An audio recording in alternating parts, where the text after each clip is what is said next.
Revolutionary greetings, comrades. It's a Red Sunday. We had promised that in this Red Sunday we are going to discuss about the coups that are happening in West Africa. We have said that some coups are progressive, some are reactionary. But for us to have a better understanding of these coups, we need to look into the involvement of the United States in changing the government globally. Because what I've noticed in some discussions on social media, it appears that there's one template for one to come into power. There's one template through an election. And this template is said to originate from the United States of America, what we term Western democracy. In this channel, we've spoken about American democracy, and we said, no, we do not subscribe to American democracy as communists. We subscribe to workers' democracy. This is what we want. This is why we are for a dictatorship of the proletariat. We reject American democracy. So for us to have this understanding of the cause, let's look into some examples of how the United States has been involved in removing governments across the globe. There were 5 examples that we want to discuss in this Red Sunday, so that when we continue discussing the cause in West Africa and the parts of Central Africa, we have this better understanding. The American government spent years, or let me put it in this way, that the American government is always involved in destabilizing other countries, is involved in wars abroad, but there's no war internally, but is involved in wars abroad. So they have a number of strategies that they use to remove from power those leaders that they do not agree with. The first strategy, which is common, used by the Americans and their friends in the West, is funding of the opposition or supporting military coups. When you are in opposition party and you receive your funding from the West, we are a puppet of those that fund you. So in other words, you are a Western puppet. You are accepting money from imperialist forces to advance your political agenda. You are a puppet and you must be rejected. So this is what the Americans do. They did this in Vietnam in 1963. It has done similar things in Brazil and Guatemala. The Americans supported the generals to oust the country's leader in South Vietnam, Diem, spelled D-I-N-H, surname D-I-E-M. They supported the generals in ousting this leader from South Vietnam because they did not agree with him. So it is common that Americans will fund opposition parties. We will later on discuss these youth programs where young people from the rest of the continent in Africa and Asia are taken to America for leadership training. We'll discuss that. The second strategy that they've used over the years is assassination. If they do not agree with some political leaders, the imperialists would assassinate a leader. They did that with the Patrice Lumumba of the Democratic Republic of Congo in 1961. Because they did not agree with Comrade Patrice Lumumba, We saw how the right-wingers in South Africa in 1993 assassinated Comrade Chris. So it's a template that they use. As I was preparing for this study, I watched a video of the killer of Comrade Chris, an interview which was doing, explaining why they assassinated Comrade Chris, because to them, they characterized him as a hardcore communist. And he says in the video which I saw that Chris could not be controlled by the political leadership in the ANC. Hence, the right-wingers had to assassinate him. So it's a template that has been used to assassinate our comrades. The third strategy that they use, which is common in many parts of the world, is to destroy the country's economy, what we call economic assassination. They achieve this by using overt and covert means to destroy the country's economy and its financial system. They impose economic embargoes. Look at Cuba, what is happening.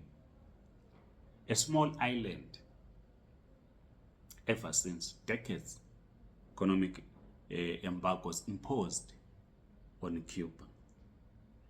This is meant to force a political party to scramble, to collapse. That's the whole strategy. Because if you target the country's economy, you are going to have protest. And the strategy is clear. The end result is to remove the government that you do not agree with. So you employ the strategy, what we call economic assassination. They did this in Chile in the 1970s. Salvador Allende was ousted because Comrade Salvador Allende was nationalizing key industries because he wanted to place the commanding heights of the economy in the hands of society as a whole. They did not agree with him. They sponsored a coup. And Allende was then replaced in 1973 through a military coup supported by the Americans, by General Augusto Pinochet. I said in the previous video that coups that are generally led by generals are problematic. And I was giving examples that the coups that were starting in West and Central Africa are not coups that are engineered by the generals.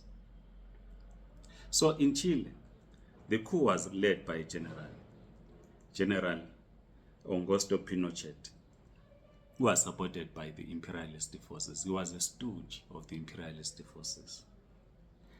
The other strategy that they use in a number of countries is to take over the media control. They will buy newspapers, they will buy TV stations, radios, which they use as tools of propaganda to change the public perception, to run what we call anti-government rhetoric if they do not agree with that particular government. This was done in Rome, in Italy, in the 20th century. They bought and owned about 40% of the Rome Daily American. The argument that they were using when they bought shares in Rome Daily American is that they didn't want the publication to fall in the hands of communists so they to buy it. But that was not the reason, because they wanted to use it as a tool to propagate their views. And of course, many journalists are in their payroll. I said many journalists, I don't want my journalist friends to be angry out there. They are progressive journalists. We need to be clear on this. They are progressive journalists. But they are journalists that are in the payroll of the imperialist forces. So it becomes, so the other strategy linked to this media takeoff is that it is cheaper, simple to put journalists in your payroll as opposed to buying shares in a publication. So if you, the news editor and everyone else, they're on your payroll, don't have to buy, because they take instructions from you on what to publish, even if you do not own the publication. This is what they've done in a number of countries. But we'll revisit this strategy when we talk of former liberation movements that also use this strategy to oppress the working class and the peasantry. We'll discuss when we conclude our discussion. The last strategy that they use, the imperialist forces, they create chaos through street protests. As communists, we need to be very clear on this. Not all street protests are progressive. We need to underline this. We should not be joining every street protest. In the case of Zimbabwe, because we do not agree with the ZANU-PF, that does not mean every street protest against the government of ZANU-PF is progressive. No. Because some comrades, let me not call them comrades, some people are funded by the West because it's a strategy. They will attend seminars on how to conduct street protests and make them effective. Because it's clear the end result is to remove government, right? A government that you do not agree with. So you create chaos through street protests. The one thing that we need to underline as communists and be clear about is that not every trade union is progressive. So when workers are organized, we spoke, I think it was May Day, we spoke about bourgeoisie worker leaders. Some people who parade themselves as labor consultants, they organize workers into a trade union. It is these trade unions that are then used for street protests. When we as communists then see workers on strike carrying banners, we are quick to simply jump in because it is workers. We no longer analyze. We no longer critique, because we now fear that no, you can't critique workers. These workers are suffering, we're under dictatorship. No, the workers are suffering, but the leadership is paid to organize street protests. This happened in Iran in 1953 when a democratically elected leader in Iran, Mohammad Mossadegh, was nationalizing oil industry, which was operated by British companies. A coup was instigated against him. So they created this chaos when people are always in the streets, as I'm saying, we must separate between progressive street protests and the protests that are funded by Western governments. We must be able to distinguish between the two. We should not just be supporting everything because the workers are in the streets. So in Iran, it happened because there was nationalization of oil industries operated by the British companies. Millions were poured into Iran to buy off supporters and to finance the street protests, which then led to Mohammed Mossadegh living his rest of the life under house arrest. So we thought it's very important on this Red Sunday that we speak to these issues so that when we analyze the coups happening in West and Central Africa, we also should understand the strategies that are used by imperialist forces. As I conclude, I once spoke to one leader. I will discuss in detail in the next video. In fact, two leaders from two different former liberation movements. I said, one of the problems with our former liberation movements is that they've opened themselves up for attack by imperialist forces. They've created, through corruption, nepotism, failure to manage effectively the economy, they've opened themselves up.